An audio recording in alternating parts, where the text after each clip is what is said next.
प्रिय छात्राओं, BCom part second में आज हम नया चैप्टर शुरू कर रहे हैं असेसमेंट ऑफ फर्म। फर्म का कर निर्धारण। देखिए, सबसे पहले हम फर्म का कर निर्धारण समझने के लिए पहले फर्म को ब्रीफली जान लेते हैं। उसके बाद हम इसके कर निर्धारण के बारे में चर्चा करेंगे। देखिए, आयकर अधिनियम की धारा 2 की उपधारा 23 में फर्म साझेदार तथा साझेदारों का वही अर्थ बताया गया है जो कि भारतीय साझेदारी अधिनियम 1932 में बताया गया है। और इसमें सीमित दायित्व वाली जो फर्म है और साझेदार और साझेदारी को भी शामिल किया गया है। आयकर अधिनियम में अवयस्क को भी साझेदार माना गया है और इसे केवल लाभों के लिए फर्म में शामिल किया जाता है। जो माइनर पार्टनर है उसको हम सिर्फ लाभों में शेयर करने के लिए, लाभों में शेयर उसका होता है, लेकिन आयकर अधिनियम के अंतर्गत उसे भी साझेदार माना गया है। तो इस तरीके से हम क्या कह सकते हैं कि भारतीय साझेदारी अधिनियम की धारा 4 के अनुसार साझेदारी उन व्यक्तियों के आपसी संबंध को माना गया है जो ऐसे व्यापार के लाभों में हिस्सा लेने के लिए आपस में समझौता करते हैं जो सभी के द्वारा चलाया जाएगा या उनमें से किसी एक के द्वारा चलाया जाएगा। तो जो व्यक्ति मिलकर के ये समझौता करते हैं उन्हें साझेदार कहते हैं, और वो जिस नाम से कारोबार करते हैं उसे फर्म कहा जाता है। तो फर्म जो है उसे आयकर के दृष्टिकोण से, आयकर अधिनियम के दृष्टिकोण से हम दो भागों में बांट सकते हैं। वे फर्म जिन पर फर्म के रूप में ही कर निर्धारण किया जाए और वे फर्म जिन पर व्यक्तियों के समुदाय के रूप में कर निर्धारण किया जाए। तो देखो, इसमें क्या होता है कि सेक्शन 184 में कुछ कंडीशंस दी गई हैं, कुछ शर्तें निर्धारित की गई हैं। तो जो फर्म धारा 184 की उन आधारभूत शर्तों को पूरा करती है उनका निर्धारण तो फर्म के कर निर्धारण में किया जाता है, और जो इन आधारभूत शर्तों का पालन नहीं करती हैं, उन्हें पूरा नहीं करती हैं, उन फर्मों को व्यक्तियों के समुदाय के रूप में उन पर कर निर्धारण किया जाता है। तो हम देख रहे हैं कि फर्म का कर निर्धारण किस तरीके से किया जाता है।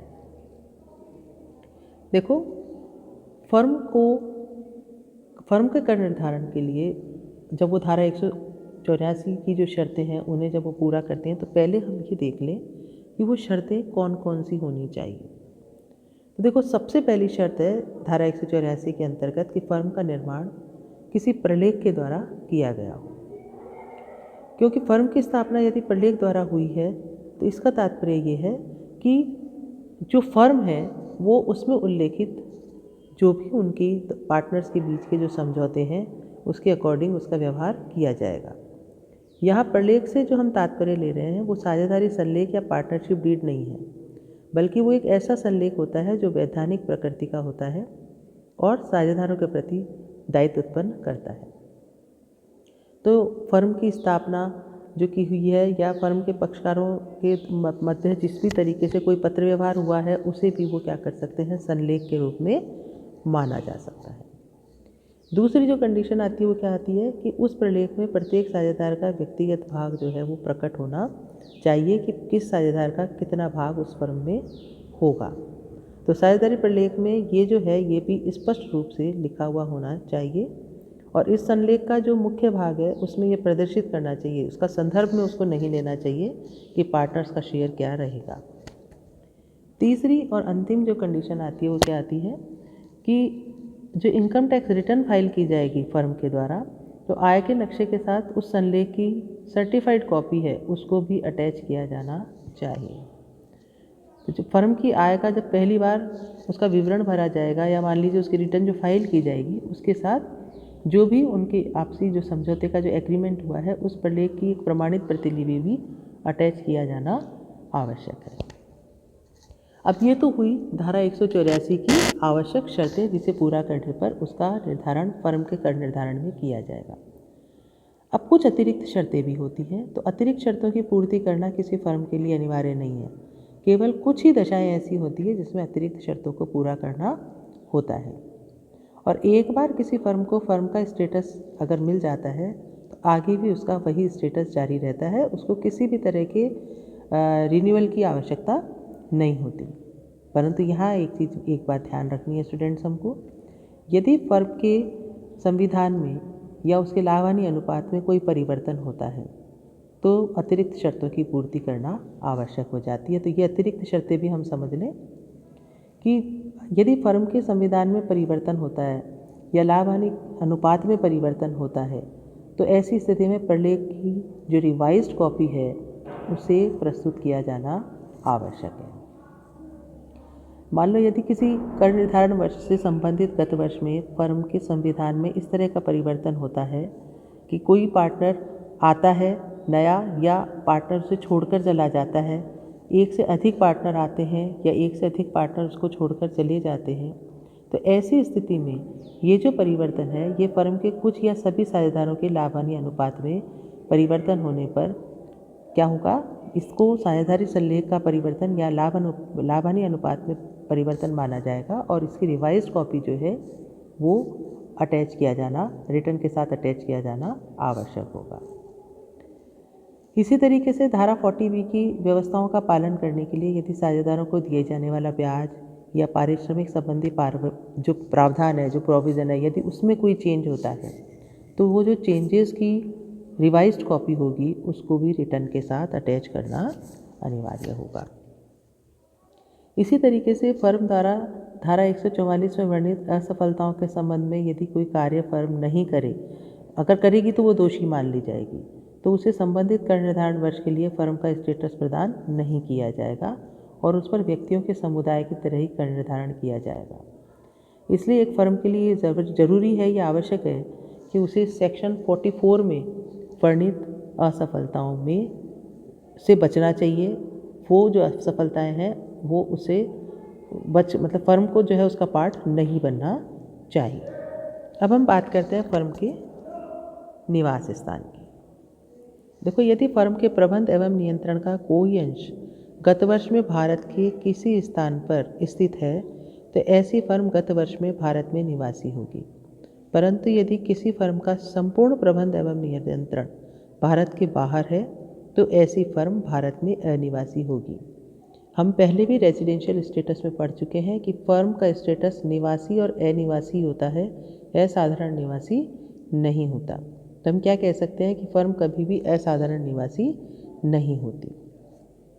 यहाँ एक चीज़ आपको ध्यान रखनी है कि फर्म का निवास स्थान निर्धारित करने के लिए केवल स्थान महत्वपूर्ण है, वो स्थान महत्वपूर्ण है जहाँ से फर्म का प्रबंध एवं नियंत्रण का कार्य होता है। और प्रबंध एवं नियंत्रण से अभिप्राय वास्तविक प्रबंध एवं नियंत्रण से है। केवल प्रबंध एवं नियंत्रण का अधिकार होना ही पर्याप्त नहीं होता।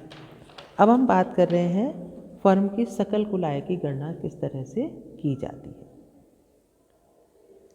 देखो, साझेदारों को फर्म के द्वारा दिए जाने वाले वेतन, ब्याज आदि से संबंध में धारा 40B के प्रावधान जो है उनका फर्म को ध्यान रखना होता है। और ये धारा 40B के प्रावधान क्या है?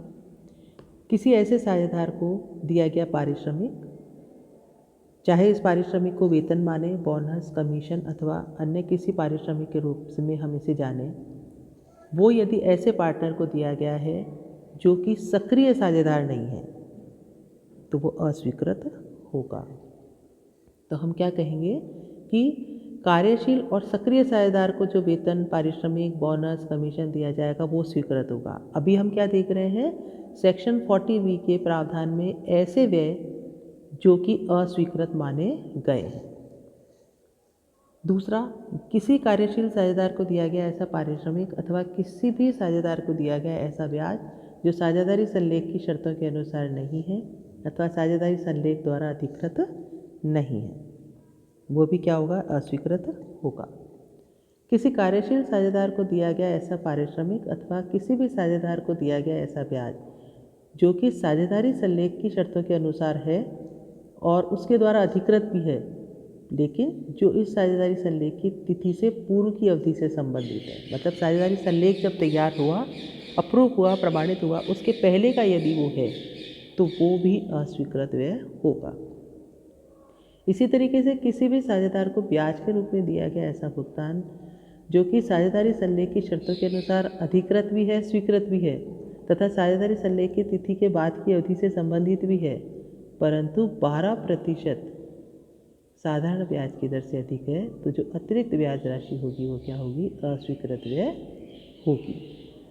इसी तरीके से किसी कार्यशील साझेदार को दिया गया कोई पारिश्रमिक जो कि साझेदारी संलेख की शर्तों के अनुसार है, अधिकृत है और साझेदारी संलेख की तिथि के बाद की अवधि का भी है, परंतु गत वर्ष में साझेदारों को भुगतान की गई ऐसी राशि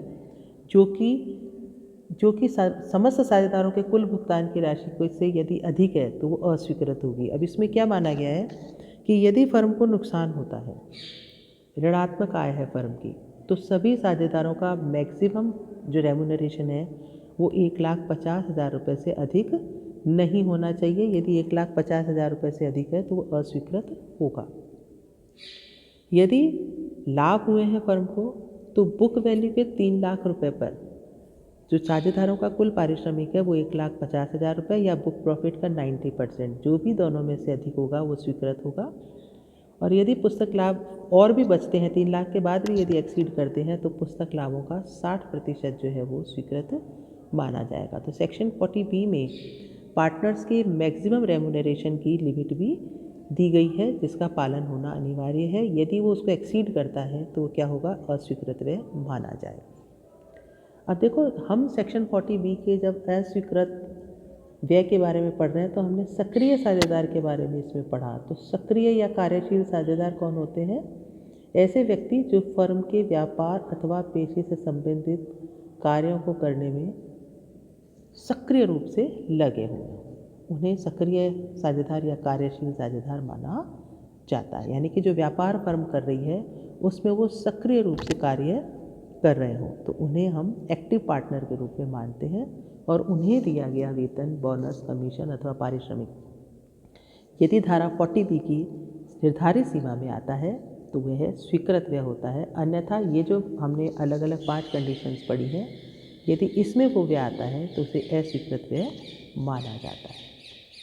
अगली क्लास में हम फर्म के कर निर्धारण के अन्य प्रावधानों के बारे में जानेंगे। धन्यवाद।